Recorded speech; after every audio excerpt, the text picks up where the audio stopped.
Hi, hello. I am back with another one-year review today, and we are going to be talking about the Louis Vuitton Nano Speedy. I cannot believe I've had this bag for a year now, and I recently did a little comparison video of this bag and my mini puzzle, which is actually up there right now. But today, all of the focus is going to be on this bag, and I'll be sharing an in-depth review about this bag, like what fits inside, how the wear and tear has been, do I have pros and cons, price, all of that fun stuff. So if you love handbags and lifestyle content, be sure to hit that subscribe button, and let's just jump right into this video. First things first, let's talk about the price. I can't remember if this bag has increased in price since I purchased it a year ago, but I will have the price comparison on the screen for you. I believe the current price as of 2024 is about $17.60 if I'm remembering correctly. I do feel like every luxury house has been doing price increases, so I wouldn't be surprised if this unfortunately has also gone up in price. And it's so crazy to say this, but this bag is still under $2,000, which so many bags nowadays are $2,000 and above. So it definitely isn't as common to come across a bag that is under $2,000. Granted, this bag is made of mostly canvas, but there are leather aspects like the handles and the strap and just like little details around the bag. But moving on to what fits inside, I carry about the same amount of things from bag to bag, and I know a lot of people look at this bag and they're like, oh my gosh, this thing is so tiny, what can you even fit inside? And honestly, out of all of the mini bags that are currently out there on the market, I do think this is very practical. You could fit quite a few things in here, and if you're like me and you just want to carry around like essentials and some, this is a perfect bag to do so. Obviously, it's not a work bag. This is definitely more of a casual bag, but Louis Vuitton does create a lot of fun variations of this bag season to season. But anyways, things that generally fit in this bag. First, we have my phone. This is the iPhone 14 Pro. I've mentioned this before about the Pro Max like being a hit or miss with this bag, because if you don't have a case on it, it will fit inside, but if you do have a case, it most likely will not fit inside the bag. But the 14 Pro, or like the smaller iPhone, fits perfectly in this bag. I have my hand lotion, which is actually just a travel size tube or container that I just refill with my own lotion. This is a larger container considering the size of this bag, and obviously if I want to go with the smaller travel size bottle, I definitely could opt for that. I also have my Touchland hand sanitizer. This is very nice and sleek. It fits in almost every mini bag, which I highly recommend. I'm also just using a slim card holder at the moment. Sometimes I will rotate with my slightly bigger card holder, which does also fit in here, but it probably will not fit my hand lotion if I choose to use that wallet. So right now we're just going with the slim one. I also have my Vaseline in here. It's been kind of dry out, so I like having this for like certain spot treatments, and if I have like cracks on my hand or something from my eczema, love having some Vaseline. And then last but not least, I have a lippy in here. This is my Summer Fridays Dream lip oil. I've talked about this a ton on my channel. I love this lip oil. It's so good. I actually have it on my lips right now. It has the perfect amount of pigment without feeling too heavy and gross or sticky on your lips.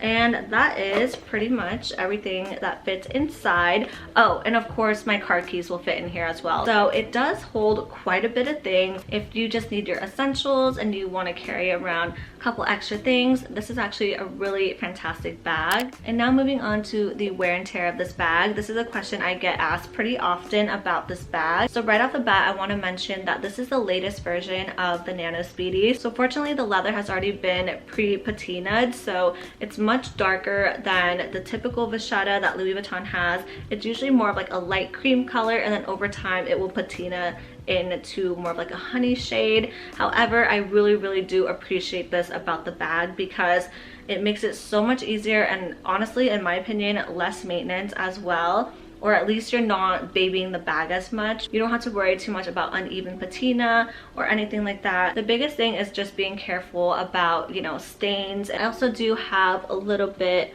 of a scuff right here on the handle. I think I probably just like bumped it against something or rubbed it against something. So if you do plan on carrying this bag as a top handle, that's something to keep in mind. But I normally wear this bag as a crossbody, and I do love this strap that it comes with because it's adjustable. It's very generous in the amount of holes that it gives you to adjust the bag. So I love this version even more for that reason. As far as the wear and tear on the strap, I haven't had any issues with the strap, and now closely inspecting it, it looks like it's in really great condition. Like there's hardly any like signs of color transfer or anything like that, which is great. There's just been nothing out of the ordinary, so no complaints there. But as I'm inspecting this bag, I don't really have anything else to say about the wear and tear. But as far as like color transfer, stains, things like that, this bag is in really great condition and it has been a year. One thing I will note is that the canvas will soften over time. Obviously the shape of this bag kind of tapers towards the top. I don't know if you could see this, but the bag is currently empty and it kind of sags inward just ever so slightly. I don't know if you could actually see that or not. Obviously if you have items in here, it will kind of fill up the bag a little bit more, or when I store it, I like using some kind of stuffing to keep in the bag so it doesn't sag as much. But that's pretty normal with canvas. It does soften over time, so just something to think about, but it honestly adds some more personality to the bag in my opinion. Now for pros and cons, I thought long and hard about this and I honestly cannot come up with any cons. Obviously if you are purchasing a bag of this size, you know what you're getting yourself into and you're pretty much prepared to know that you can't carry your entire life in this bag. If I had to give you one con, it would probably be that this bag is not going to stay at this price point forever, which is really sad because yes, for this size bag, almost $2,000 is quite crazy, and also knowing that it is not a full leather bag. But the last time I saw it was available on the Louis Vuitton website. I know at the time this bag was pretty hard for me to find in the boutique and I don't know if that's still the case. If you know, let me know down below. I don't know if they're making this harder to acquire. However, I will say that this bag does hold its value on the resale market. You can probably find a majority of these bags around the same price point. If it's in not so great condition, then maybe you'll get like a couple $100s off from it. But I will also leave some pre-loved versions linked in the description box if you're interested. And for the pros, you already know, it's pretty much everything about this bag. I love how casual it is. I love that I can just wear it hands-free. I also do love having the flexibility of just wearing it without the crossbody strap. It's just such an adorable little bag. I don't actually see this bag out in the wild very often. But now the final question, is this bag worth it? Is it Emily approved?